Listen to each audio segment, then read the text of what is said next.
Beneath the waves, where secrets sleep in the deep, an extraordinary discovery has emerged from the darkness. A recording from a time forgotten, its existence unknown until now. Hidden from the world, this ancient recording holds the voices and images of a past we never knew, offering a rare glimpse into a chapter of history never before seen or heard. Through digital restoration and enhancement, the once faded whispers and shadows trapped within this recording have been brought into the light. Welcome to the unveiling of history's lost voices. Lost at Sea Mix. Yeah, so what actually happened is the recording got messed up. Somehow only my microphone was recording, and that is the audio that we use to salvage this conversation. It's not the best quality, I'm going to tell you that up front, but it's honestly a miracle that it's even usable. Thank you, AI, and lots of audio processing to get it to this point. You know, it's not the quality that I strive for, but I think that the actual conversation was too good not to put out. Anyway, I'd just like to give a big shout out to Chef Boyarbeatz, Criso, Soukii, Quinn for making this happen. It was a really good conversation. Also, there won't be any advertisements in this episode, so you can just listen to it straight through. Anyway, let's get into it. I hope you guys enjoy. I think it's a good one.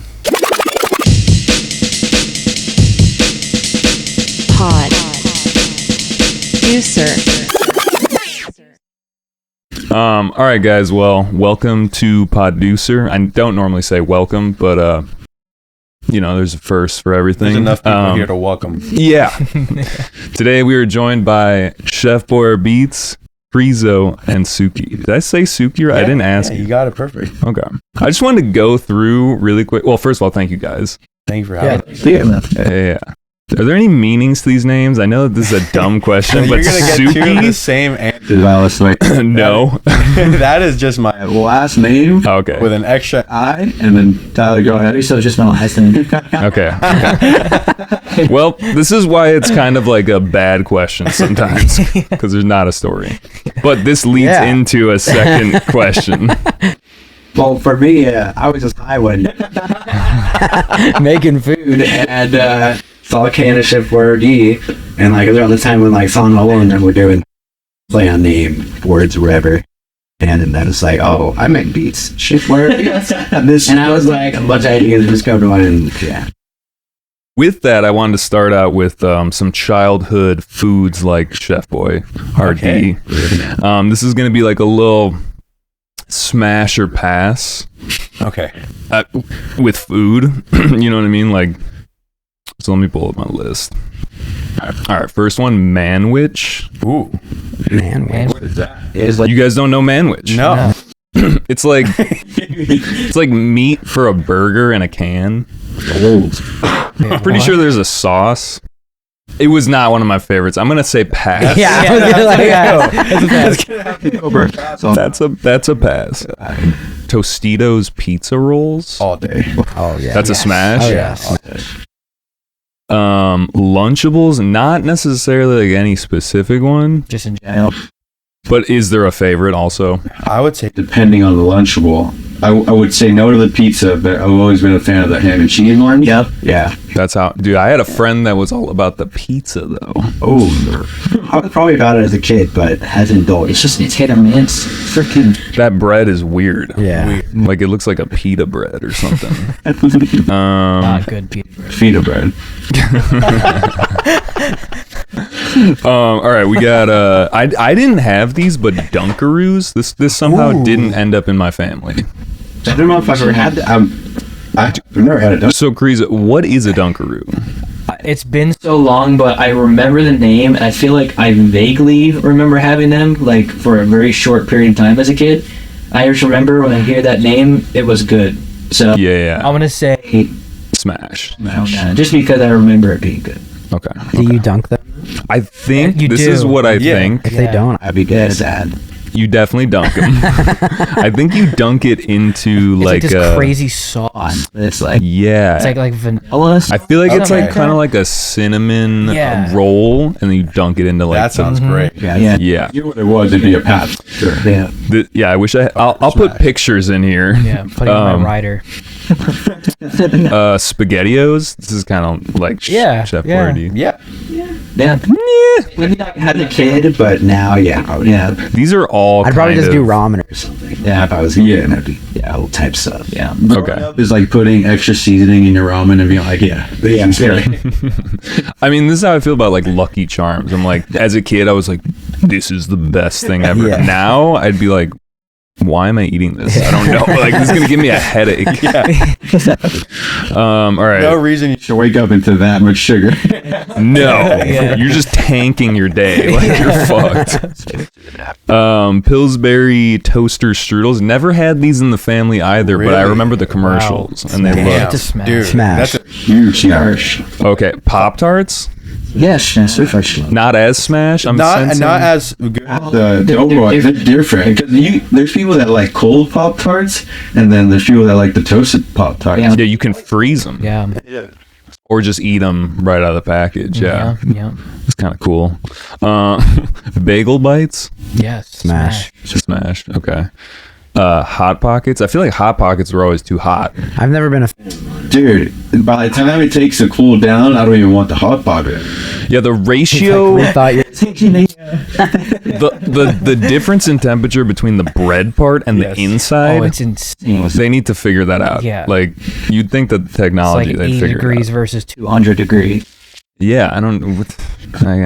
Anyway, we got three more here. Campbell's chicken noodle soup. That's just like a classic, Yeah. but Yeah. also I still have it. Yeah. you still got it. Oh yeah. Yeah. Like whenever I just Want something sort of quick, maybe a good lunch or something at home, right? Let me have some soup. Or if I'm feeling down, let me have some soup. I like that. You can have it for anything, really. Think about it. It's good to see. It's good soup. good Especially soup. with Joey's making it. They put Joey as That's There's probably so many chef jokes. dude, it's just there's unlimited, really. Yeah, I mean, because it's also like interchangeable with the beats. You know, like I'm chefing it up, I'm cooking up. Like it's All right, Kraft mac and cheese. 50-50. 50-50. Yeah. Yeah, it's like too orange, yeah. right? Yeah, I felt like That fit that. It's like they. Vita isn't as bad as Kraft. Is that crazy? I don't know. it's been a long time. Can even say. Now they got better mac and cheese, and also another thing where I'm like, why am I eating this? So just do homemade. Just throw it noodles. yeah, Yeah, true. you just make better pasta. It is Not hard to make mac and cheese at all. It is good drunk food. You come home, you're like, I have That's nothing. true. That's true. It's also, and this next one is the same way, where it's like in my prepper kit, like as in this is food I'd have for like 5 days if the world went to shit. Because I'm crazy. that. I mean, like I have a very small prepper kit. It's not much. Okay. And it consists of like some mac and cheese box, and then this next one, Spam. Ooh. But it just lasts long. So That's what I'm saying. Spam is Yeah. just like salty. I used to not like it, but my homie got me onto it at a last festival. I've never really, And I like stir fry. I've never really had Spam. I can't say. I don't even really know what it is, but I had a roommate that got super into Spam, and I was like, dude, you have money. You can eat other things. But he just loved Spam. All right, well, that was a fun little smasher pass. Wanted to go through that. I have like a series of icebreaker questions that this whole podcast is just gonna be icebreaker questions. I feel Here like, for it. I'm Let's do ready. it. which is fun. It's gonna be like a game show. I love that. No. I love that. gotta get I like a love that. spinner. That's You know, that'd be sick. All right, we'll go into this next section. Have you have you guys ever heard of thalassophobia? No. Okay. I feel like I've heard the word before, but I don't remember the word. Yeah. If someone, it's a fear. Yeah. Yeah. If someone said that, I'd be like, no, I don't. But it's fear of the ocean or like the sea. I think in Greek it's the sea, but like deep water. Yeah, like not being able to know what's under you. Yes. How do you guys feel about these images? How does that make you feel? You know, Mixed. There's nothing I could do about that. Yeah. I'm in that situation. You're kind of fucked. Zip one. I mean, nothing like that hopefully exists. It looks like there's a cruise ship. I'd probably be on a cruise ship not looking at the edge. Bro, Yeah. Yeah, it doesn't want to Wait eat for the it to cruise happen. ship. Yeah. This one I think is a little bit more of like a, something you'd actually encounter. Yeah, I wouldn't know what the fuck I Yeah, no.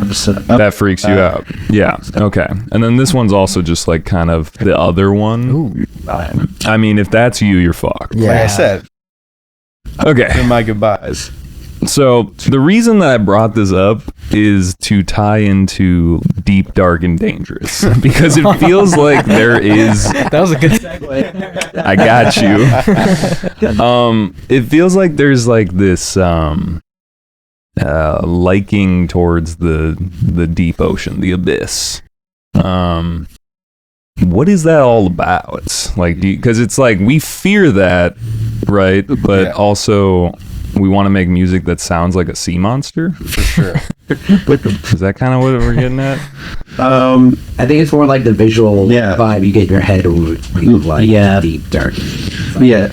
I think it doesn't help that the logo is also an octopus. Yeah. Yeah. I think, and then if you hear Proof's early tracks, like when they were releasing on like Deep Medi and all that, they pretty much are pretty, very deep, very dark, very dangerous tracks, So I think it was represented more so of their sound as they're coming up, but then it just turned into a whole nother brand of, It just makes sense. Yeah, Yeah. it really does. Yeah, there's this Culprit song called Tentacle, the VIP. Yeah. And it kind of sounds like it's like whipping like a tentacle or some shit. Like, I feel like that's how a lot of like the wubs kind of sound too. It's like, Yeah. Also, it just sounds like underwater. For sure. Yeah. I'm thinking about this too much, but also I wanted to talk more about like Deep, Dark, and Dangerous because, you guys have been featured on it and do tracks for it, and their shit's cool, man. It's like looking back to the older sound of dubstep, but with a new, fresh, cleaner feel, right? Yeah. I'm curious how you guys got into that. I know that you do multi-genre. You're on like that UKG, Yeah, US UKG. Before any. I am only a DJ, not outright. I'm literally sitting there, have not been on Deep Dark. Get him out of here. There you go. I just want to emphasize that. Okay. No, I'm kidding. But I'll let them answer that for sure. Yeah, what attracted you guys to the sound? And how did you start kind of making it? That's a good question. I've always kind of done like everything. I started out actually making temp down and like progressive house originally, and then like guys like EPROM, Bleak Blipple, then kind of pushing me more towards experimental beats, climatic and stuff. So the Winning still doing a lot more beat stuff. And then I don't know. I just started branching on the dubstep. I'm reading a regular like later like I don't think there was like a catalyst really very amazed. Yeah. Yeah, I think it was just more like I've been DJing, but I've been producing too, and like dubstep 140 stuff is very like DJ centered. For sure, I think I just kind of like gravitated more towards that than like the experimental based stuff. Like EPROM, they're like playing full songs out. It's not like a lot of doubles or blending or anything. So I see what you're saying by the DJ thing, where it's not like It's like an art in itself, for sure. Yeah, for sure. I mean, that's the separation though, where it's like you bring your analog gear, you're playing full tracks. Yeah. or they're doing like live sets on Ableton or whatever. And like obviously that's still cool and stuff. That's like completely different than like DJing what we play. Yeah. So you kind of found that it was seeping into like your sets, and they're like, "Oh, this is cool. Yeah. Like, let's make some Yeah. stuff like this." Yeah. Okay. I've always like made a lot of stuff that would like fit in my sets anyway. Yeah. So I'm like, especially like the 140 sound, it works a lot for like opener vibes too. So when I was opening a lot, I was like finding myself more and more making less aggressive stuff. I could never play them in my sets because I was opening them. Yeah, because if you start the night as a rhythm DJ, you just took a lot of the air out of the room. Yeah. Like I came up in club culture too, so I know for sure about opening the night and like setting the vibes and not going too hard. Yeah, that's good etiquette. Yeah. Criso? Because I saw that you've also been featured on Deep, Dark, and Dangerous, DDD. DDD, yeah. I funnily enough, I actually used to hate dubstep. Like, I just used to hate it. And this is going to be a clip.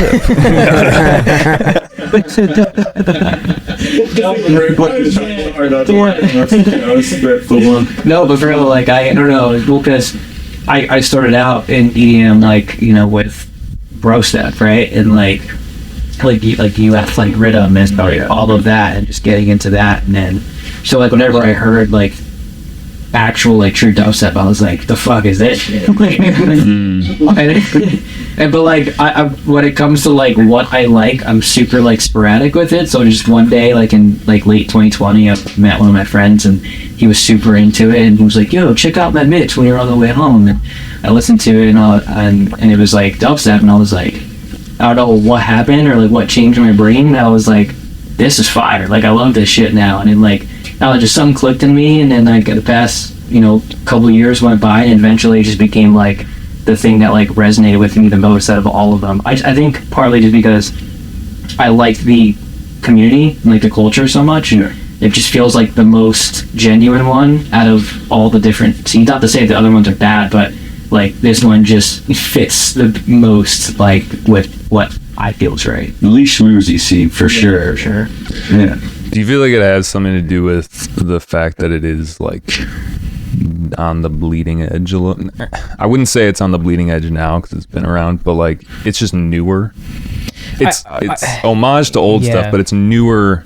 So like you kind of got to know. Yeah. I think at First, it helped me a lot personally, just seeing that it was something that was just anti-industry and was underground, and that was something that I liked a lot. And I know like now, like, and like, you know, I'm sure other people can kind of agree, like, you know, there's a certain point to where it's not necessarily underground anymore, and that's okay. But like the roots of it are still like there for like, say, what you make or like who you play with or like things like that. So, yeah. I feel that. That's always been very genuine genre. You know, came from the streets of like Croydon and all that, and it wasn't you know, kids with money making it. It wasn't kids with money going to the parties. So it's always been like very genuine underground DIY. It's a very cool genre in that sense. For sure. Yeah, dude. I just I thought my roots went back. Like, you know, I was listening to UKF and like those days, but there's earlier stuff. And I was talking to Buka. Yeah, he was here like a weekend or so ago, and he showed me this war something. It's this iconic mix. It's got like all the dudes, like Mala, the Dubstep Wars, dude. Yeah, that was like the first mix that really brought dubstep out to the airway. Shout out Marianne Bumps. Dude, I didn't realize. I was like doing some graphic design, and that shit was just cooking in the background. I was like, Crazy. yes. It was like all of our like, you know, people that we talk about dubstep now, like all these legends in just one room with like all the records there, and just dropping at the time like these sickest unreleased dubstep songs, and everybody was just like, yeah, like peak, you know. And some of the sounds are definitely like lower quality, or maybe just whatever YouTube that I was listening to wasn't the highest quality. For sure.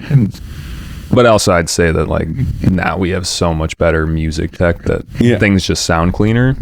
But it's still ripped. Some of those sounds are just so raunchy. There's a behind the scenes. Oh, really? Chance to watch it. It's pretty Cool, yeah. I gotta check that out. They dropped it for like the 10-year anniversary. Very cool. And the radio host, her name's Marianne Hobbs. Marianne Hobbs. She even says at one point in the mix, she's like, "This might be the best night of my life." And I was just like, "Yo, night of their life for sure."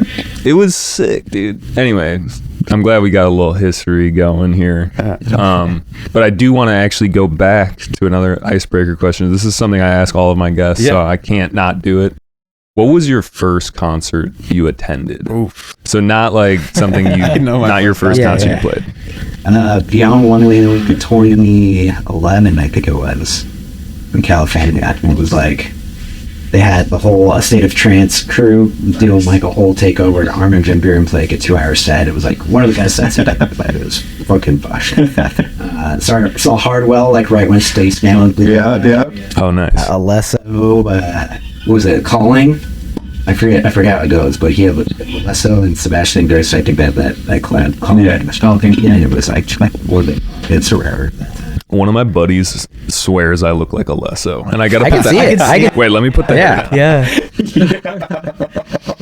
Because like you get it, sure. and I saw man. I saw Alesso at Omnia in Vegas not too long ago, and he like looked at me, and I kind of think he was like, "Damn, that's me." Dude, you could go to a Lesso show here in Chicago and be like, I'm here for Socha. I'm his brother. Yo, like, Follow me.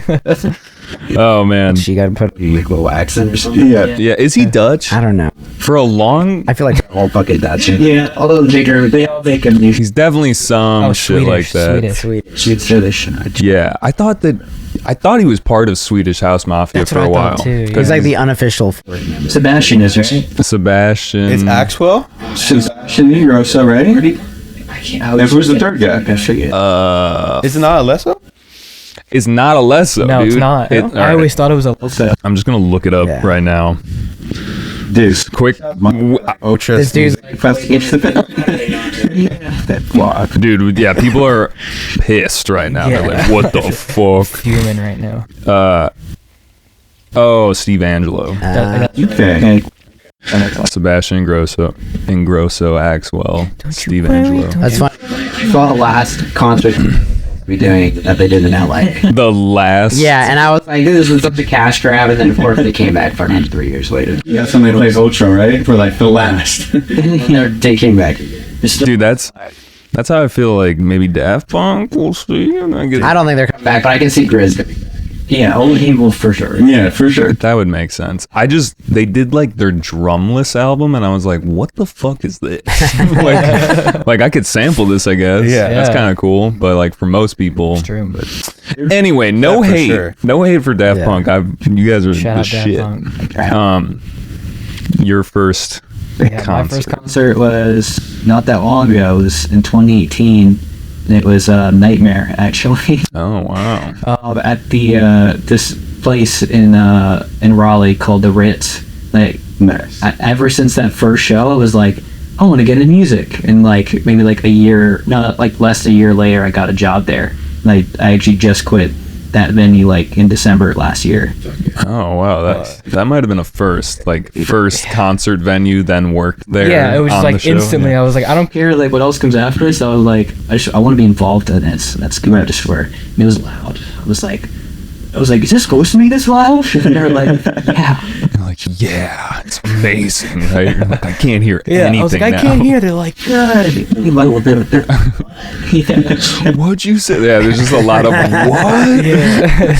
You said- Wearing earplugs until like 3 years after the first one. Exactly. Oh, bro, like there's some concerts, if I recollect. Like I went to go see Rusko at the Aragon in Chicago, and we walked in, and it was like screaming loud. I was like, okay, like fuck. And then like once you get used to it, as in like your ears are like fucked. Yeah. You're like, yeah, it sounds good now. Like, dude, but I just remember and that you leave it was and, like so trying to fall loud. asleep that night is Horrible. Dude, so Yeah. bad. Sounds like a G. Jones track in your head. Yeah, it's like ding ding ding ding ding ding. You're like, oh shit. Yeah. Suki first. It was similar to Joey, a 3-hour Hardwell set at like Bayfront Park, Miami. I think Danik opening. That was my first EDM concert. Wow. Big Grim Boys are out. Dude, I'm from Miami. It was like everything we knew back then. Were you going to like dude. Ultra and stuff? The first year I was gonna go, I was 16, and that was the year prior to all like Stampede, where like the security guard got ran over, unfortunately got like killed, and it was like really bad. So they made it 18 plus. Oh, I never got the chance I'm to. wondering if that was the year I went. Not the Stampede year, but the year they made it 18 plus. I think probably It was like 2015, 16. Yeah. Mm-hmm. You guys saw No, I didn't go. So by the time I wanted to go and I was able to go to Ocha, my taste had like changed from big room, so I didn't want to pay like the $500 ticket. It was fun. Definitely, I would rather go to Miami parties. For sure. Creech. Miami Music Week. Yeah. I don't know. I feel like I don't really see as many as there used to be. Like I saw a pool party of like $5 and it was like 60 the artists, like fucking. It's so expensive, man, these days. And it used to, like, when Joey went to Ocho, they used to be like Club Mecca, and they used to throw like these sick drum and bass parties, like all the best drum and bass artists, but that club doesn't exist anymore. Yeah, it was like a 5-room club. They had. I went. It was Firepower versus Smog. So the main room they had that. Nice. 12 Planet Dead, sick were going back to back with their whole label, man. Another room they had Team Supreme. Another room they had Oh The shit. Twonk Team. Oh and what? his whole crew. Shit. Another room they had Ram with Andy C and a bunch of drum and bass people. And then the other one, it was the Lumaton room with like Morris Drum and like all those OG dudes. It was like $20. Yeah, it's, How are they? Fatal is real. they need to make I can tell you. cocaine. I knew what you were talking about. There has to be like an effect for this thing, which is you look back at a lineup and it's just like How did that even exist? you know, and I guess it just has to do with, you know, people just keep growing and it's like, oh, they're legends now. Yeah. Or they didn't even keep growing, they were just legends at the time, and you look back and you're like, dude, that guy was sick. Like, Yeah. but someone needs to coin a term for that. It's kind of like the Mandela effect or something, but like the good lineup effect. It's got to be some like German guy's name. I or would something. love to adjust For inflation, like the early Rothberry before even was Electric Forest lineup, just to like see how much that lineup nowadays would cost. Just like the craziest lineups you would ever. That would be really. Someone do that if you have time. Like, if you want to do that, that'd be cool. We would love that. Cool. Okay. Well, a little trip down memory lane, and we're gonna stay on memory lane. Okay. I kind of already asked you about how you started music, or like started getting into the dubstep. What is now the dubstep 140 game, but like, how did you guys start? And we can again kind of go in order. So my second event I had to went to was Nocturnal Wonderland. Basically all the big insomniac fests were what I started out with in California. And Above and Beyond do a 2-hour set for group therapy. They had Matzo. They had like Inori Rad and the Trillium Boots guys. Basically a bunch of old engineer beats, trance dudes that aren't really doing stuff anymore. But I was like super on that engineered beats tip for a while. And yeah, that Above and Beyond set and Matzo set were like, holy shit. Was Matzo playing Train at the time? Yeah. That was like Am I thinking the wrong person? Rebound came out like 2013, I think. Okay. With fucking Rudy. He also makes drum and bass now, right? Yeah, but he hasn't put out anything in a while. He's been doing a lot of trance stuff, but he's been posting a lot of drum and bass on his Instagram stories. So That's sick. that's back and like yeah. But yeah, that Above and Beyond set was like, holy shit, this is like what I meant to do. And so I started like making beats. I always wanted to be like in a band and stuff. I played drums growing up, so like producing is kind of like being a one-man band. So Yeah, kind of like clicked for me, and I was like, this is what I want to do. for sure. Okay.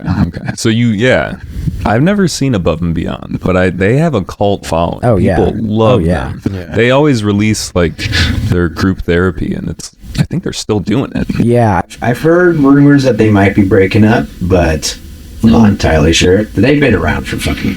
Yeah. That does just feel like a whole different world now. Yeah. Like that EDM or electronic music has grown so much that like you can be in these different camps. And this sounds obvious, but like it just really has separated. Like when I first got into it, I liked everything because it was all new and exciting. But now really you could just stick to one thing, you know? Yeah. It's like the dubstep kids are. Get mad when you play anything but dubstep. Yeah. It's so funny. And right, and show me our authority. I think like we've all three of us have been opposite in that sense that I think we've all gone through phases, kind of now found our niche, which is still a lot of mixed things, but you definitely go through phases when electronic music, and it'll change too. Like right now, like UKG 140, drum and bass, great, love it. But I'm sure in 2 years I'll be like, what's the next trap? Let's go back to trap. Yeah. for sure. You know what I mean? Be surprised. Who knows? How did you get into making music? doing that whole thing? I think I first started like dabbling like GarageBand in like 2015, just like fucking around. I think like the very first thing I did was like trying to remake some like Avicii song or something. And then I got FL Studio, and I was like making beats at first because my cousin is a rapper, and he was like, you should try like learn how to like make beats and stuff. You should make like beats for me and stuff like that. And I was like, hell yeah. So I learned how to do that. I was doing that for a couple of years, and I still liked like EDM and stuff, but I just kind of put it like on the back burner. And then I think kind of around 2018 when I went to that Nightmare first concert, and sort of dabbling into that, I just kind of was getting more and more into it, and eventually just started like experimenting with like anything and everything. Anything that I could like learn to make, I would make it. Like I would make like rhythm, I would make house music, I would make like almost every genre I tried to do, and just to kind of like see like what I'm feeling, like what I'm vibing with, and like I would just do it to like kind of fuck around. And at one point I wanted to like DJ and try it out, because all I had was like this like little Newmark in my bedroom and kind of messing around. And then one day, actually at that venue that I worked at,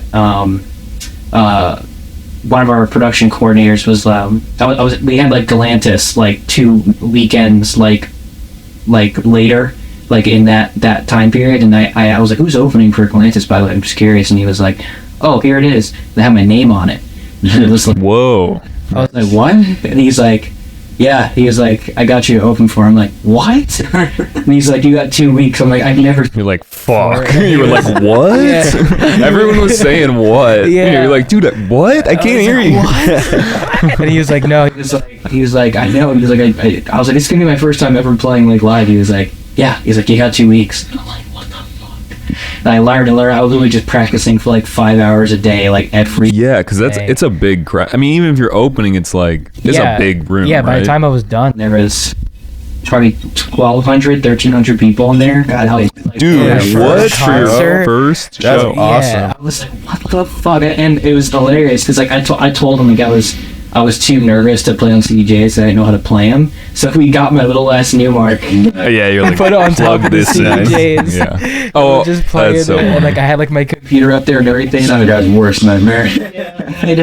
And it was like this janky ass like Windows laptop. So at any moment it could have overheated. Oh yeah. Crashed. So like I would have been screwed. But somehow like by the grace of whatever like being up above it, like it worked perfectly fine. Everything. Then the next weekend he surprised me again. He was like, hey, you want to open for 12 Planet like at the venue down the street? And I was like, dude, this guy. I'm like, shout what? out, I'm like, what's shout out going this on? guy. What's his name? my buddy Sean. Shout out Sean. Oh yeah.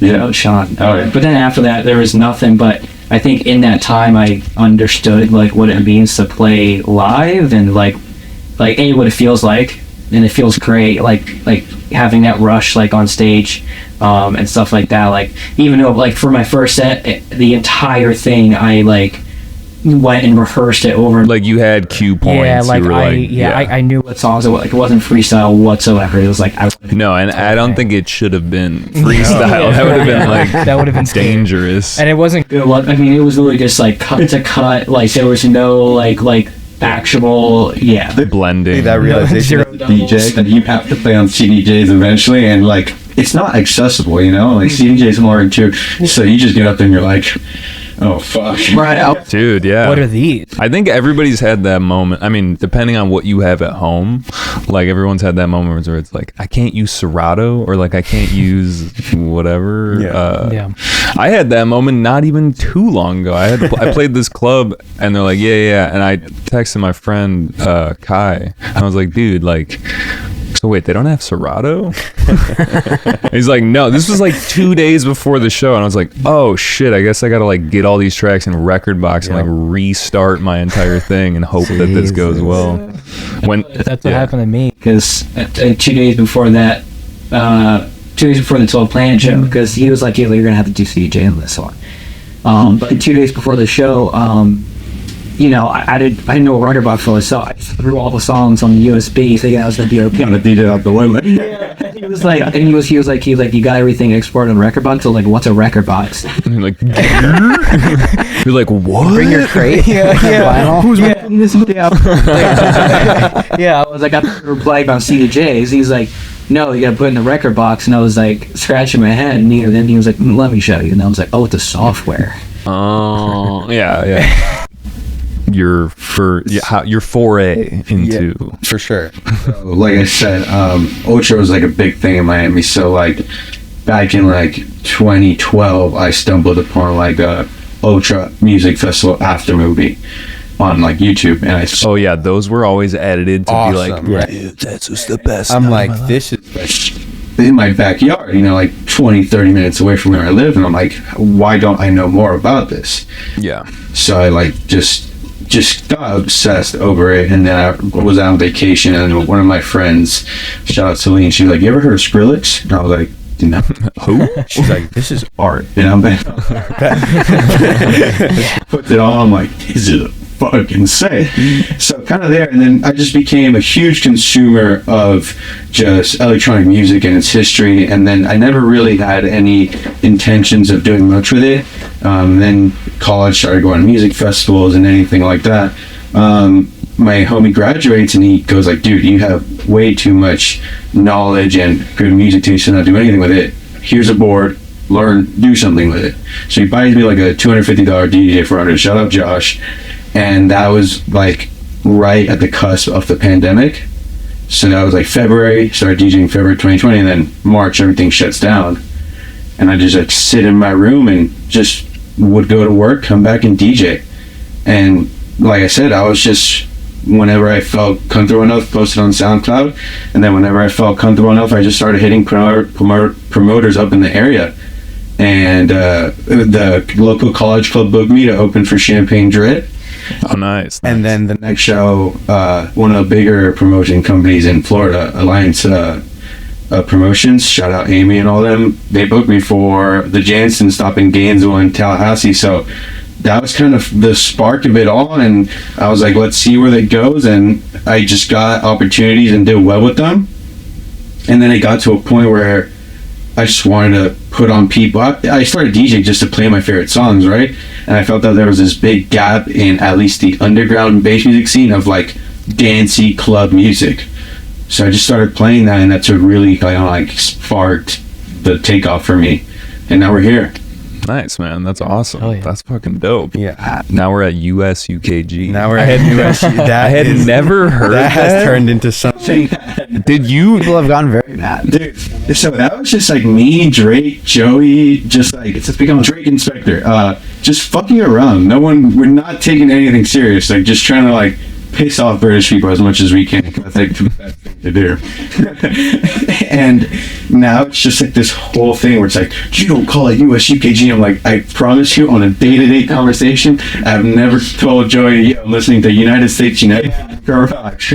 But it is such a good. It feels like a meme in itself. Because it would make sense to just go And every time you tweet it, There's somebody on season for the first time and gets pissed. High votes. What the fuck is weird?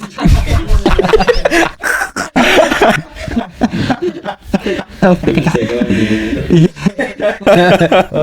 yeah, exactly. It's just something that's turned into a meme, but we just did it fucking around, honestly. Yeah, no, I feel like it's perfect for the algo. It's just like, oh, this is inflammatory. Yeah, I love that. exactly. Yeah, It's just like you just commit to the bit too. Yeah, you really do. yeah. Garage started in the United States, guys. We know this. You should just like We know this. just add more letters that grow add into stuff. something huge. Yeah, I got a tatted on my chest. sick. That'd be lit. Yeah, I think it's. So, how did you guys all like link up? How do you guys know each other? Can I be honest with you? The grand place of Twitter.com. Shout out Twitter.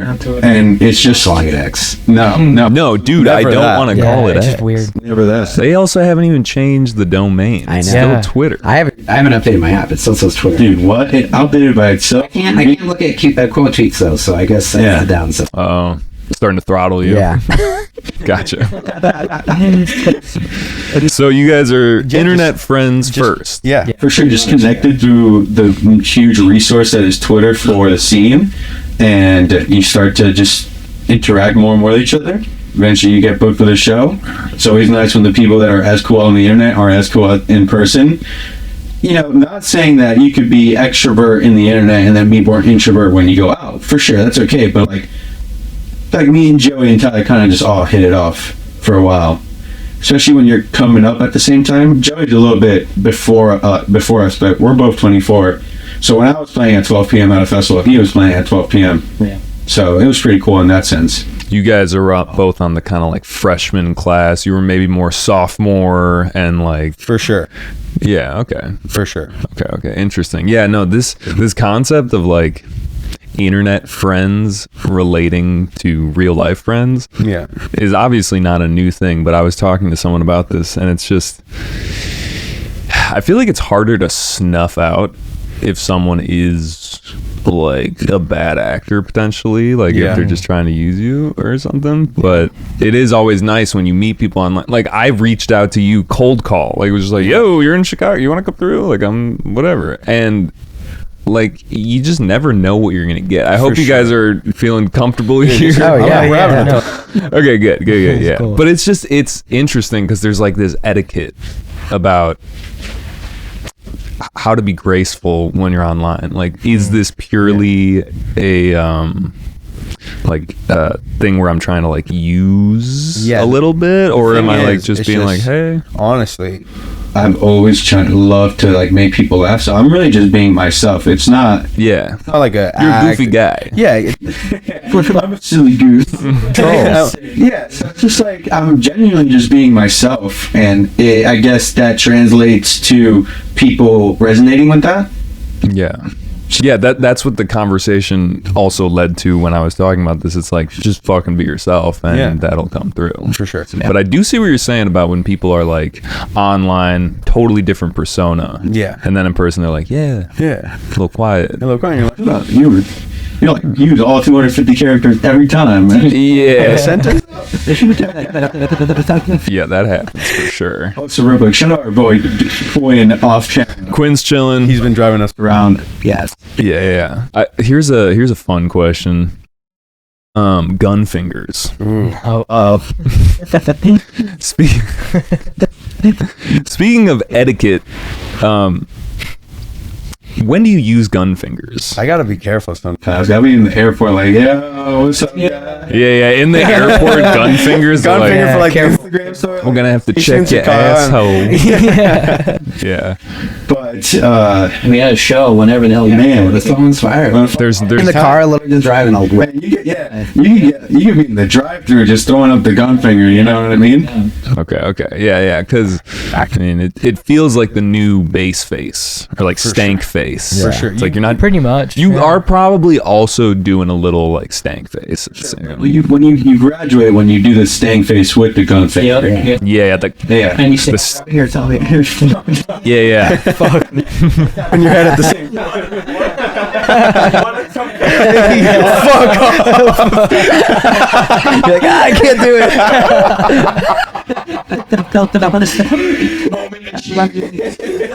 The moment of cognitive dissonance where you can't do both. The stank to gun finger combo. Okay, all right, yeah. I don't really know if we can get into a history lesson of this. Like, when did it come up? Is this like There's around for a very while. so much. Much of history. There's a document? So it goes all the way back to like literally the streets of Jamaica when like No, but like with guns. Yeah.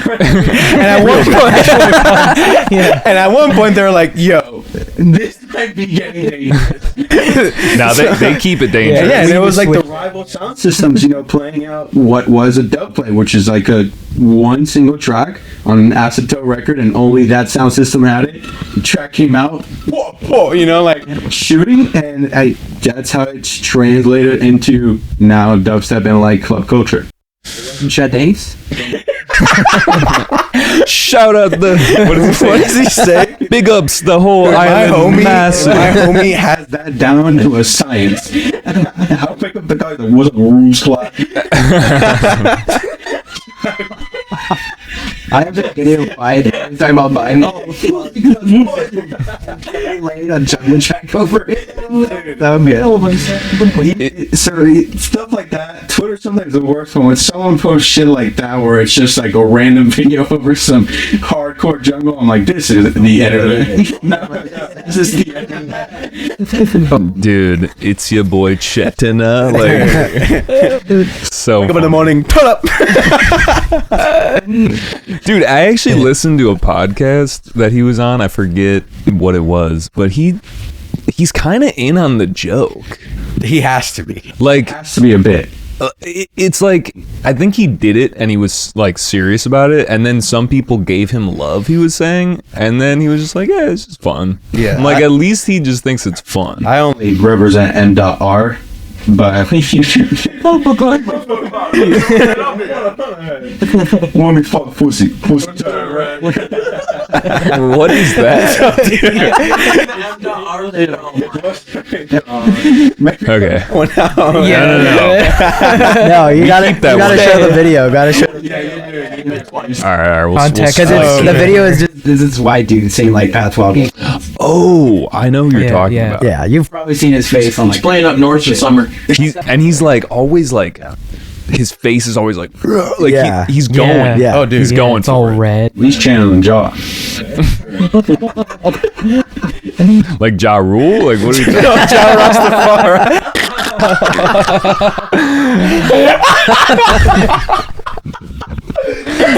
Where is Ja? That fucking Chappelle. That was a great answer. It's okay. I'm perfectly happy being the idiot. No, that was all the best idiots thing you here. could have said.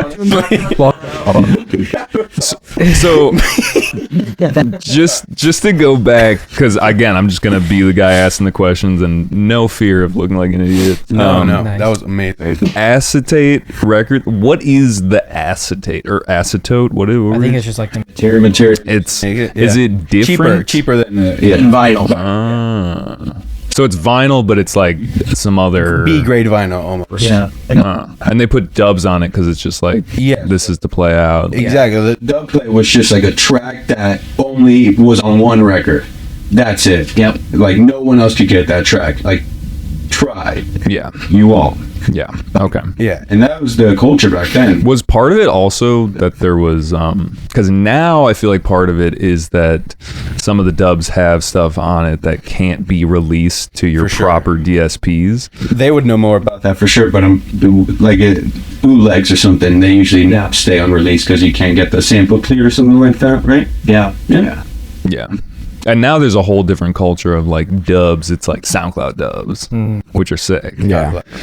I remember this was like when I started getting into this sound a little bit more. You were actually probably one of the first artists that I found, and I think it's because your name. I was like, Chef Boyarbeatz, what the fuck?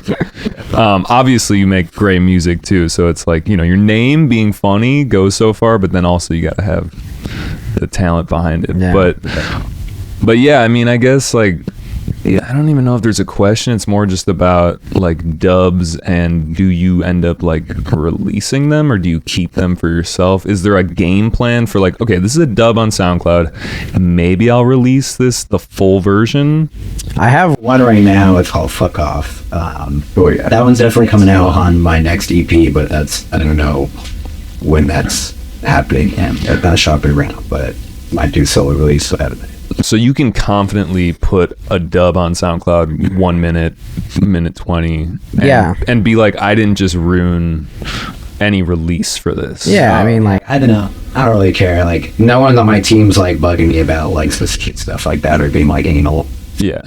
And I'm like glad about that too, because probably would do it then if they were. Yeah, if they were like, dude, that's not a good look. You can't do Yeah, that. they're not like Being like, yeah, boosted jumping. Yeah. Yeah, my manager's like making me blows my dick off. I'm like, well, you don't have to do that, right? Like, you can do what you want to do and like tell the manager that or find a new manager out. Yeah, I actually I think about this a lot because game plan wise for podcasts, like release stuff, you know, you want there to be consistency, but you don't want to just like flood the gates and it's like way too much to keep up with. Yeah. And I don't know, you definitely see people where they'll release a track and then they'll release like for 2 weeks just like clips and stuff about that track. And I feel like there is a point where it's too much. For sure. And you start to wear down the audience. They're like, Yeah. we're starting to like lose your trust a little bit because you're kind of spamming us. Yeah, the way releases work nowadays, it's definitely very interesting that by the time like a full EP's release, you kind of haven't heard just like 2 tracks on it or like a track because everything was released on singles. And like I said, I don't really know much about that release schedule, but I do find it interesting that it's like there's now like almost an element of surprise of like what's going to be on that EP. Yeah, we're kind of not in the era of like a mysterious. Like you can't be mysterious. Promos Like everything having nowadays. You have Yeah. to. Promo everything, so there's not really a way of being like, hey, I'm going to drop an EP and then not do anything like promo the tracks on it. Yeah, kind of has to be like really big to be able to pull off the mysterious stuff, which kind of sucks. But like, yeah, or just go viral somehow out of Yeah. chance. yeah. Or be industry plant. Yeah. I mean, that could be a fun conversation too. You know, industry plant. What does that mean? It's like, I feel like you have to have some momentum, right? Before you become an industry plant. Yeah. Or you got to just know You know, the people. Get to know Yeah. people. People see a bag, they chase the bag, no matter what that bag might be. So if they see something that they can make money and they dump enough money into it, if you best believe they're going to be at the top of the lineup, they need their return on investment. Yeah.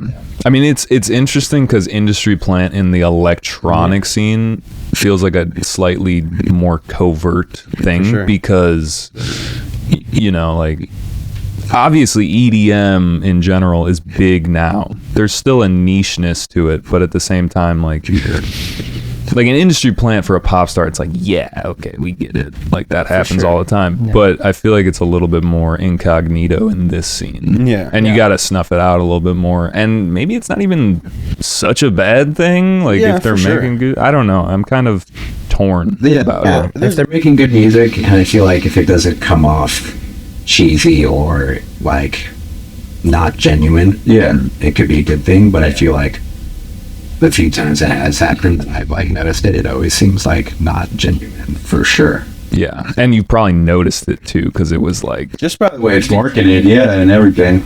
yeah, that makes sense. I mean, this isn't an industry plant thing, but I am kind of curious about like some of these guys who have changed their brand, like Barclay Crenshaw, like, Yeah. and his music's sick. LS Dream totally changed to like that. I actually Like, saw that. First set that he did for the rebrand. oh yeah, was in like 2017, but he actually played a really fire set, like with rinsing like Yeah. OG Shake and stuff, and like OG Moody Good, and like yeah. playing stuff that he's not like. Yeah, the early other stream sets were decent Yeah. for sure. Like, Yeah. didn't have a bad time, but yeah. I mean, and we're not like calling out these people. I'm just saying that like it is interesting because there's an incentive to kind of not bad change with music the at all. times. It's just Yeah, I'm no, not it's not into bad. it. Yeah. Yeah. I don't know. I mean, I guess I just wonder how much at a level like that you're kind of like, okay, I got to figure something else business monetarily wise. Like Yeah. maybe I shift. And hopefully it also comes from a place where they just fuck with the music. You Yeah. know? So Barclay is interesting because he's been doing that a while actually, but not like consistently. So like I went to Dirty Bird Camp out like 2018. He was already still doing the Barclay stuff by then, and like his first album came out around then too. I think it was like 2018 or 2019, but it was like really fire. And yeah, his first album was like very like beats like Dude, so far. some like boom bap type stuff, like not, I don't know, some of the stuff that I've heard now, it feels like a departure from that album. So I'm like curious to hear the whole album, hear how it sounds. But his curation for different camp out, he's always been has had his ear to the ground, like knows what's what. He's just now focusing more on that. Yeah, I think it also it's all Dirty Bird to some major label or something. So he's not doing Dirty Bird camp out at all anymore. Like they're not doing it at all on the West End East Coast. So I think he's just kind of like that was a chapter. Shifting away. Yeah, he's moving. And end of an era, I guess. Yeah. And I've seen Awful Barsley says, and he's like a great fucking feature. Yeah, I believe it. Yeah, I would assume. Yeah. You know, at this point, so many years in the game. That's his name. Oh yeah, That's his real name. Real legal name. Oh, see, I mean, that's got to be genuine. Yeah. Then you can't be putting I don't know. I guess it's just like maybe I haven't seen interviews or whatever. People aren't asking the Super questions. low key I'm just until now, curious. for Yeah. sure. He didn't really do. did a little key until this year. It was like pretty much he'd only play at the Dirty Bird camp outs and with like one-offs here and there. Yeah. I don't know. These are just things I think about, and I feel like when I don't get the inside scoop, I'm kind of left to my own devices to like And there's not think like a lot about of what's interviews going on. about it, Yeah, for sure. Yeah. Or maybe I gotta dig. I don't know. Interesting. Okay, so let's talk a little bit about like what excites you guys now. Like what are some new things on the scene that you're like, damn, that's fucking cool. Like I didn't even know about that until the other day. Or also, who are some people that you really just are like, these are the guys? I feel like I've been kind of all over the place, but like really, I'm always vibing with drum and bass, so it's like maybe. But like hard groove, like 140 to 150, like 4 on the floor shit is like, I'm really vibing with that right now. This one dude name, I think it's pronounced Schlar. It's like CHLAR. Schlar. I mean, Schlar, I don't know how you pronounce it, but he also has this side project called the Funk of Solar. Like, they're So fire. They're fucking so fire, dude. So fire. They have like a 10-hour set on SoundCloud. It's like, I can't even imagine. 10 hours? Like a YouTube live stream? I think it might be on YouTube. It's on SoundCloud for sure. Oh, SoundCloud. Like, It's almost like Shout out Genre Schlar. of techno, I guess. yeah. But I think what do you call it? Like Joey said, just like the openness to 4 on the floor music and then dance music right now. It's really exciting. A lot of people are like, you know, really branching out and trying to listen to new, fresh things, and that's really exciting right now. And there's just a bunch of producers crushing that. I can't even name a few, but like INVT right now is just really introspective on the garage side. Soul Man's Transit System, like really just carrying those genres to the next level. I was gonna say, I feel like, at least like nowadays, I don't know if you guys feel the same way or if you feel the same way, Joey, but like, I feel myself slowly sort of like straying away more from like dubstep lately. Yeah, for sure, honestly. I mean, Yeah. I mean, not that I don't like it. But Yeah. So, dubstep, out of all genres, is my favorite genre by far. But yeah, I feel like we're sort of like in like a slow season right now. I feel like for dubstep, everything's kind of just sounding sort of the same right now. Played out. Yeah, we're just kind of just waiting for like either like that new fresh sound to come up or a new fresh artist to kind of pop up, and like this is sort of like that time for it. But like I feel like, yeah, so because of that, like I want to incorporate more like other genres, like specifically like drum and bass and jungle. I've really been getting into just OG just jungle shit lately, and seeing how I can incorporate that into my sets and stuff. And it's an interesting battle, like you were saying, because there's a lot of people, especially for me, it's like most people remember my music by my dubstep. So like a lot of them aren't really expecting me to play other things like garage or drum and bass and stuff like that, and they're like I can visibly see like that their energy shifts when I move to that. In a good way, or it just Like in a way that they're not like really vibing anymore, because like they're like, oh, like I wish he would have played like more dubstep, things like that. But I think it's like patience is like like conditioning. Yeah, For sure. the conditioning. I mean, That's interesting. I play drum and bass in my sets, so I feel like thankfully people don't know me. Like I put out mainly dubstep for the most part. Like most of my drum and bass tunes I haven't put out yet just because I haven't been happy with them to put out. But I've been playing it in every single set pretty much for like the last 2 or 3 years. So like I feel like people, when they hear me play other stuff, they're not like, oh fuck this guy, you know. It's like if we kind of like introduce them to the concept over time, and like they'll just get used to it and go, hey, but fuck with it. Or Yeah. Yeah, like you could get pigeonholed if you didn't start with that. Caveat for me, because I've positioned myself in a very interesting spot where I don't have any original music, and it's kind of like, for sure, I know I'm the first person to know it's taboo to get as many bookings that I do without having original music, but I've positioned myself in a place where I'm able to take risks as a DJ, because people are expecting that from my sets. You know, they're not expecting your typical like 140, a little bit of drum and bass there. I could go up there and I could, you know, I definitely have a sense of familiarity to my sets, because like when you're in a crowd, I always feel like you want to be connected to the people playing some way, somehow. But then I'm able to play genres that you wouldn't necessarily hear, which is pretty cool. Yeah, I feel like as I've gotten older, I've kind of realized something about myself, which is I want the DJ to obviously have the technical chops, but I want them to be a selector. Like I want them to be choosing some tunes that I know by them that I like, and then also some other stuff. And this is like no shade towards like Flume, or I saw G Jones do a live set, but like I feel like the live sets are cool. Like technically they're cool, but when I saw Flume, he just played his music. Like just front to back, and I was like, It's almost like presentation And DJ sets. Right. And I don't fuck with these guys that do as much. so good you know? is that they can play a whole set of their original music and smash it, but they're DJs at heart. You know? Yeah.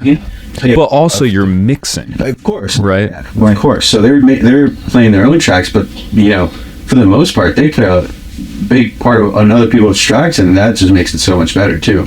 Totally. Yeah, I don't want to just purely hear all your tracks. Like Yeah, that's, all original. They're really hard to like full on, you know. There's very few people that could play an all OG set and just keep me interested the whole time. yeah, unless you make a lot of genres or something. Yeah. And I guess also the other thing too with the live sets, it feels like that's more of a thing. Like what we were talking about with like the manager pushing them into doing more TikToks. It feels like management's like, yo, people like that live set. Like you got to go for the live set, and they're like, oh, okay, like you know, I guess I can experiment with that because it's something new. But I don't know. I guess we'll see where that goes. Maybe technology will make it so you can just get more intricate with it. I also just feel like some Genres are meant to be DJ'd. Like what Joey said, dubstep, like just meant to be DJ'd. It's always has been, never been like a computer thing. Really quick, actually, while Yeah. I want to circle back to what you're saying. Yeah, about, like, please. thinking, You know, like if they can get more intricate with like technology, but if at least from my opinion, I feel like at least from what you see nowadays, it's almost going backwards. Yeah, right. That they're not doing too much. Yeah, it's making it Easier to do less. Yeah, okay, so that's what I was kind of, I thought of it. When sitting there as someone who knows how to produce music, and I feel like that's more and more people that go to shows, maybe they've dabbled, whatever. You kind of look up there and you're like, what is he messing with like a filter knob? Like, because this feels pretty on a track. And I guess maybe if you don't know what's going on, you're like, oh, he's playing it. But for me, I'm kind of like, you can't be doing that much on stage, because what I'm seeing you do versus what's coming out of the speakers is, this sounds like the produced track. yeah. now clear at search.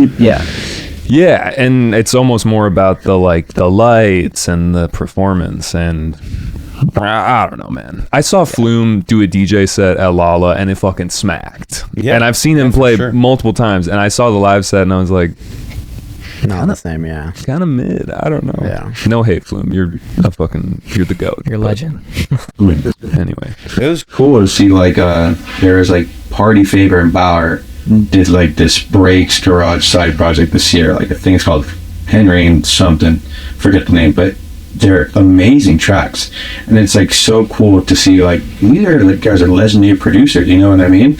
Even though some of the like future based genres that they make are like outdated or kind of washed out, just to see them make some like dance music, I was like, Yeah, let's go. Yeah. so like same thing when they play DJ sets, and then you get to see their selections. We saw a Porter Robinson DJ set at I did not like it, honestly. really? That's because Porter was also one of the main reasons why I started making music too, along with it, to be on. and that was like the whole electro, like linear house, Spitfire era, and like that's also why I got Tractor, because he had Tractor, and I felt like his DJ sets back then were a lot more, I don't know, varied and different, and this just felt like big room house set. This one was just all four on the floor, like big euphoric like remixes of his songs, or just like similar sounding stuff, and I was just like, I don't know, he had like every genre back in the day. It just felt like Warren Static, like Paul Robinson mix. It's weird. Okay, this is what I'm kind of coming to. It's like the people that are in the game and have been in the game, they want a varied set. But the people who are new are like, I just want fucking 140 the whole time. Yeah. It's because they just don't have enough experience. Yeah. You know? Yeah. They're nothing. I don't want to like. I feel like I'm like hating a little bit. I'm a hater. Yeah, I'm hating. Yeah. We all went to the phase where we pay for a ticket and want to hear one track and just waited for the whole night to hear one track. Like, I'm sure these guys have gone through it. Yeah, 100%. Yeah, and they wanted to hear like your strikers move, like his steady slurking, you know what I mean? And they're like, you're kind of like forced to play it, but it's like, I want to show you so many different things. Yeah, here's other stuff. Yeah, I think he might think is dope too. Yeah, for sure. I feel like, if you're DJing, you gotta be presenting new stuff. Anyway, tangent and a half. I kind of wanted to talk about, we've gone back in time. We're kind of currently in time, but let's look forward to the future. I saw that you got booked for Shambhala, which that lineup just looks like, I think someone was like, it's a homie fest, and I was like, it looks like a homie fest. It is a lot of North American artists, which I was like, normally I feel like they only book some UK like dubstep people, and I feel like there's not that many this year. Yeah, fire, but like, I don't know, like they usually have like a bunch of group from Inamind, or like last year they had 1985, and they had some other people too. But you're right, they usually have a crazy like UK dubstep. Yeah, at least like a 3-hour takeover. Sure. Like, yeah, it's just, not to say that, an artist select, but it's like all the people I have seen for the most part, because he tours so much over me. But yeah, dude. So do you think that has anything to do with the success of North American artists right now, or is I think it has to do with the booking agencies. That it might be easier to get them? Strong marketing, and we're Lambo G artists, because of the bigger G artists, which is usually how it works. But yeah. So can you elaborate on that a little bit? Because so like sometimes a big artist say like, I'm not saying this happened, it probably has happened, but say something like Subtronics, is playing a show, his agency will probably be like, hey, we'll give you Subtronics if you book these like artists also from our team or our roster or whatever, and usually like sometimes I would be like, if you don't do this, we won't play. I see what you're saying. Yeah, that makes sense. So like everyone, like the agency is like, hey, we kind of need this like package deal, basically. Have you ever seen that? Totally makes sense. Like Coachella lineup breakdown, but it's not the artists, it's the agencies. No, you should check out that picture. It's like Wasserman and United Talent, you get like 50, and then like the couple other EU agencies. That they're for the overseas artists, but you look at that picture and it's wild. Do you think that there's probably also the aspect that getting people overseas involves visas, and it's just like a little bit more out that much since the pandemic? Like the visas are harder since the pandemic. For sure. I think it's also over. I think they raised the price too, a lot. Yeah, it's way longer. Yeah, don't you just situation? And the bad part about the visas is that you need to have the booking in order to present that, hey, I'm going to go work in the. So that's why these things. Yeah, that's why these things get announced. So that's a gamble. Yeah, right and there. They're like a week before the show, they're still scrambling at the visa, and then they're like, actually, so and so can't come. Yeah, it's like $5,000 or something, and like if you deny them, they'll get the money back. Yeah, really? They're not like, we'll keep this. Yeah. What? Fucked. It's bad. Damn, doesn't that just make you feel so like blessed to have an American visa? Like, have you guys played overseas? I have not yet. Do you know what that process looks like at all? Absolutely. A lot easier for Americans. A lot easier. So you don't have to. Canada, I don't think you don't need a work visa. If you're in Canada, you need a work visa. I think you have to make a certain amount to like kneel. So like if I went to England London, whatever, and I just was visiting homies, and I played a DJ set, and I made money. Would that be illegal? I mean, if it's under the Yeah, the video, and yeah, it's not So It's not like America where like they found out they would like ban you for like 10 years. Yeah. really. Like, yeah, how that works. So, like, there's one drum and bass act. They make a really heavy shit, has a lot of noise and working in their name. Current value. They were playing like some Renegade, from what I heard. Wow. And they got busted by the police, and the cops came up and was like, you know, who's the DJ? And they got banned for 10 years. In the United States. so fucked. Yeah. That's actually like stifling because I mean, like, they don't fuck around, dude. Yeah, that's crazy. They don't fuck around. They're like, Where that tax money at? There's just DJs that don't. It's not worth it for them to come to the United States. At that point, I just start lying. I'd be like, no, I'm not getting paid. What do you? This is just for funsies. so that's like posting like your name. The flyers are not doing any social stuff if you don't have a visa. If you're like so you're not an illegal immigrant. You're just visiting. Yeah. But if you're visiting for work, Yeah. that seems a little intense. Yeah. Not gonna lie. So are It's the America. are the restrictions as cheese?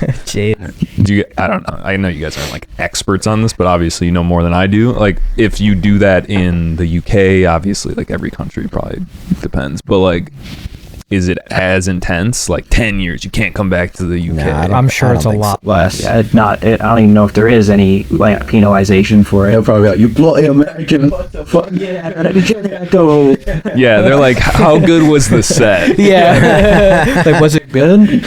Oh, they were actually there at the show. Yeah. Yeah. They were vibing. They were at ghost neighbors. Interesting. So, okay, looking forward, we were talking about Shambhala and just like bookings. Like, this is a question for all you guys. Like, what are some goals in mind for 2024, 2020, whatever the fuck? Like, what's the goal? So I'm working on an album for 2025. So I just started that like 2 weeks ago, but I'm like pretty hyped. Hell yeah. Nice. Have you done an album? No. Okay. So this will be the first LP. Yeah. Like Ever. I've never written one. I've like wanted to wait till like I felt like I was secure enough in my own productions and stuff. And I also didn't want to do it when I didn't have an audience, but like I just want to fucking work on an album and shoot it out. That's smart. Yeah. Like there's some people that are right here and they're like, yeah, I put out my 10th album. And I'm like, why? What is the significance of writing 10 albums? You know what I mean? Like, it should be like, in my opinion, it should be like a concept or something, and like have it be like meaningful. But if you're doing like 10 albums, it's like you put down another fucking EP, bro. Like, I know. I like albums because I can put them on and listen to them and not have to feel like I have to DJ every moment of my life. yeah. But yeah, it is like strategically kind of, you know, depending on how fast you can crank them out, like, it doesn't seem like the best. Sick that you're making music, but who's listening to it? Right? Yeah. Yeah, you can make all the music in the world, but if you don't know how to market it, then you're just wasting your time. Well, especially if it's your goal. Yes. Yeah. I make music just for the intention of other people to listen. But if that is your goal, and you just do it without the proper promo, marketing, then it's a waste of time. Yeah, if you're trying to share it, For sure. there's a way. For sure. And don't get me wrong, there's the veteran producers that just make music because they love it. They'll put it on. Whoever ears grace it, that's great. Yeah. For the most part, in the scene we're in, if you make music, you want people to listen to it. Yeah. Yeah, that makes sense. I'd Love to do the UK next year. I feel like that'd be cool. Maybe like summer, spring of 2025. Do some there. Try and get a string of some stuff going on. Yeah, I'd love to do mini shams next year. Infrasound is a really big goal of mine. Yeah. Probably nowhere close to an album yet. I haven't even thought about that. I would love to just get another batch of just things like under my tracks and maybe some couple EPs under my belt before I can start thinking about that. So I'm like 80% to like where I feel like where I want my sound to be. So I just get that extra 10-20% over these next couple years. I feel like I'll be there. So there, right now, I had a couple goals for like this year that I already hit. So one happened last summer, which was like the B support on the tour. So that was sick. Shout out Lab Beer for that one. But now there's a lot of the UK artists that I play, whether it's garage or other genres, that are starting to come over to the States. So I'd love to support them in the shows that they're here. That's a huge goal of mine for this year. Infrasound, if we're talking festivals, Submersion, just like the really sound system, dance floor centric festivals. That's what I want to be a part of, you know what I mean? But other than that, just double down on the, when you DJ, get more radio slots, even maybe start my own radio show. I'm working with my homie. That would be cool. Yeah. I started with my homie Rhett Gonzo. We have something called like the Proper Hub. He created it, and I just like came up with him. So we're working on that now. Sorry, I've been so busy, Rhett, but we're gonna get that rolling out too, as a little like outlet for all things like club music in the United States, like promoting, artists from the United States making garage, all that stuff that is huge in the EU and the UK. So hopefully that comes to be soon. But yeah, a lot of exciting things coming for this year for sure. It's already been a great year for a lot of us too. Oh yeah, you guys are fucking killing it. Yeah, a blessing for sure. What kind of radio system or station is it? Like ham radio? That'd be sick. I don't know who could tune into I it. would love to just, The truckers. Sundays, I don't know. Just something where I could put. I like that. Yeah, with delay. yeah, there's like a Like he said, swoo in the Bristol and then like Rinse FM, but obviously it's going to take years to get to that level. But starting and just promoting some of my favorite artists, interviews like this, not like a podcast, just like straight like SoundCloud stuff. Maybe like start my own page. In the works right now, but I think it'd be a cool thing. Yeah, no, that would be cool. All right, so we started with your first concert, but I wanted to ask you guys, like, what was the concert that was like the game changer? Obviously, the first one's always pretty memorable, but what is one where you saw and you're like, damn, I need to like change up my game? for sure. It's kind of a thing here. For Lining in a Bottle 2016. That was like basically what introduced me to like heat. Well, I already knew about Heat Prona, but that was the first time I saw like Bleed Blue banner. It's like, holy shit, the art of fuck is this? And like, I was doing a lot of bro step before then, like Disciple, fucking look at the label, Nine to Say Bad and all that shit. And like, after seeing that, it kind of pushed me more towards the experimental stuff. And like, Lining in a Bottle was like one of my favorite trust in the world. I went 5 years in a row. Last year was first year. Where is that one again? In California. It used to be up north. I forget what lake it was at, but now it's in Bakersfield. Word. It's a cool spot there, but it's like also around a bunch of farms and stuff, so there's like a bunch of cow shit full of Hay dust. And the lake right there is like for sure fucking gross as fuck. Okay. But yeah, it's like, I don't know if you saw the lineup this year. It felt like these great eggs that we're gonna see here, which is it's cool because you stoked on the last two lineups, but as a pink person, just felt like they went a little bit more commercialized and There was also like a couple years there where all the festivals felt like they sucked. I mean, for me, lineup wise, it was like, because there was no momentum from COVID, it was like the people that were kind of still around that had more leverage than anyone else. So there wasn't anyone that was like new and exciting, really. It was just like the people that had stuck around were the big names. And even if there was new and exciting artists, you couldn't take the risk of booking though, with the risk of not selling enough tickets to make money. Yeah, so on the business end of things, it was just a safe bet. Also, there's just a lot of first year festivals that came up and never thrown a festival again, went way too overboard booking, and they're like so many cancellations and shit. what was that one the Hunter did? Dude, well, Yonderville, they rest in like peace. over 120 people. Yeah, And they sold maybe 1,000 tickets. yeah. It was interesting. Yeah. Did it happen or did it? It happened. No, it happened. Yeah, it was a lot of people denied paid. Damn. We won't even get into that, but people had to like, like, help me pay my mortgage. Like, GoFundMe. I'm like, dude, that's crazy. Yeah. Yeah. There was a period of time where shows were just getting canceled left and right. A lot of really Yeah. good shows that I wanted to see. Like Carmack was going to play this beach set or like by the lake set in Chicago. Never even had seen a show at this venue. I was like, this is going to be sick. I love Carmack and like this venue's sick. And then, yeah, just like, I think like a couple days before, they're like, it's not happening. I was like, okay, tight. That's probably because sucks. of ticket sales. So that's usually Yeah. why they cancel this. Yeah, but it's just crazy that they get right up to the day and they're like, yeah, we can't do this. The math doesn't math. Yeah. Like, fuck. I also wanted to ask one question about like the bleep bloop thing, like the analog gear side of things. Is that something to aspire to? Yeah. So Oh, I actually started building a Euro rack and then I just lost track of it. And then I moved to another spot in LA where my room was much smaller, so I couldn't even fit it in there. So I kind of just, it's on the back burner for right now because I don't really have a lot of money. It's a money pit. oh yeah. yeah, 100%. For sure. But it's sick. Yeah. Like you see Edit like Oh, doing yeah. his. I know. I would. the best. So cool. But I have a Moog sub fatty, so I use that primarily. Like, I use it a lot. So Little Reese. Oh baby. Yeah. I leave Reese So Jenner. random. Now that you brought up Glitch Mama, their new music is so It's good. fucking insane. Dude, it's so fucking good. Yeah. It is unreal how like they just turned the Glitch rave into just straight club bangers. Fantastic. Just had this. I'm with it. Yeah. Is it?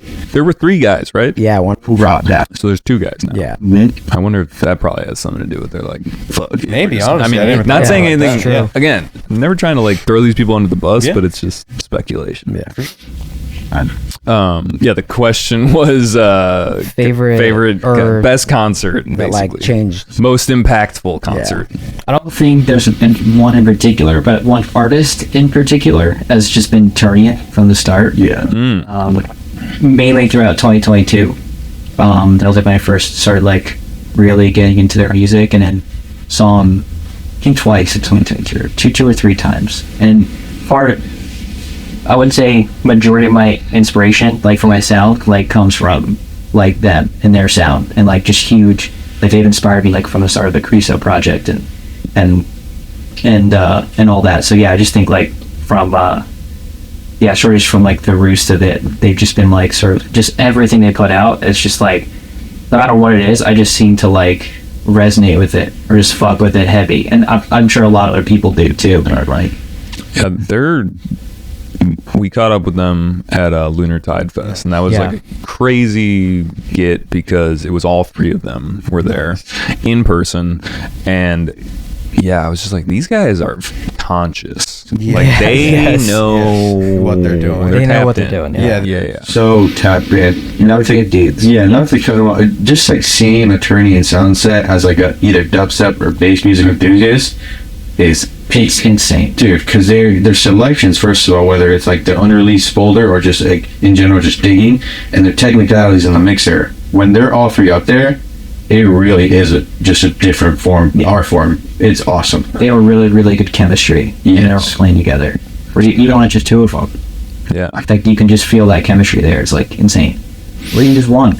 I mean, all 3 of them individually are just amazing in their own right. You know. Yeah, they're all really cool. They were great to talk to. They were super cool. Thank you guys. Are you guys turning in sound too? Like 3 people? We're actually. Yeah. Bernie and sound. I don't know. It's Swedish house mafia. Is Rod's my favorite mafia?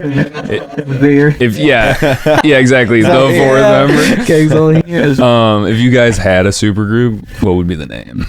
Oof. What was it, Chef Boyarbeatz? Oh, Alias Rogue. Yeah, I'm doing a Chef Boyarbeatz. That was great. Krizuki We'll meet up with sounds. him soon. Krizuki. That kind of hits. Sounds Greek. Yeah. It sounds Greek. It sounds like a sausage. Chef Krizuki. Yeah. That's fine. Or Japanese. With the mission. Yeah. Yeah, like See that? Yeah. These are fire. I would definitely come see you guys. You gotta have a fun name though. Yeah. Yeah. And that was a good. Yeah, we should do like a name like Nick Baker.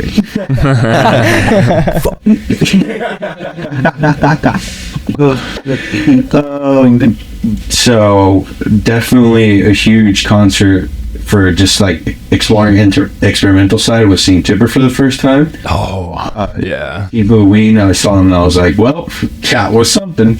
Did you see it when it was who's the artist? Jonathan Singer. Is that the guy who does his visual? I did not See, if you're talking about Android Jones, Yeah. see a Tipper Android Jones set. I wish I did. I had tickets to Tipper in Chicago like way back 2015 or something. Someone was like, dude, the Tipper show was sick. And I was like, fuck, what do you mean? It happened? I missed it. It was the only show I've ever missed, and I've never before seen the age Tipper. of Instagram. Dude, yeah, like I'm not Where you getting can buy a ticket and spam actually reminded. forget again. Yeah. But then a year after, I went to this festival in Florida, Wonderland. And it was just the most, and it was right at the time when I was really, really getting into the underground side of it. And it was just amazing. I saw some of the most insane sets, and that's really just what got me to like, I want to be a part of this scene for sure. Yeah. Yeah. It was the people playing, not necessarily like the ambiance or whatever. It was all good. Vibe there. The ambient, it was like a ridiculous lineup, and like not a lot of people went because it was so underground. So it was like kind of if you know thing, but if you knew, that was You were having a Easy, good time. Yeah. Best time ever. Like 700 people, if not around, maybe less, maybe at its peak time like 800. But it was just the vibe, the music. It was awesome. It was as DIY as it gets. That's sick. That kind of reminds me. I went to this rock climbing thing at Navy Pier in Chicago. Very low key, but they booked Benny Benassi, and I was like, Nice. and dude, there was like no one there, and I was like, this is sick. And I haven't listened to Benny Benassi in a long time. You played Satisfaction 3 times. Every time Hell you played yes. it, dude, I loved it every time. I was like, yes. You're just like climbing. The next one was see When you asked the question about how I got into this, one of the first videos I saw was like Benny Benassi playing at Ultra as well, and I'm like, where in this sea of people just like I need to know what I was a wall. I've never seen that many people just dancing at the same time. Yeah. Well, damn, we've covered a lot of ground here today. Just want to thank you guys again. Thank you seriously for having coming us. through. Yeah, Let's do a quick round. Do you guys have any shout outs to people that you wanted to shout out? I always do shout outs at the end. for sure. Sometimes they go on too long where it's like, shout out the universe. Shout out. I'm like, all right, we're good. Grandma's friend.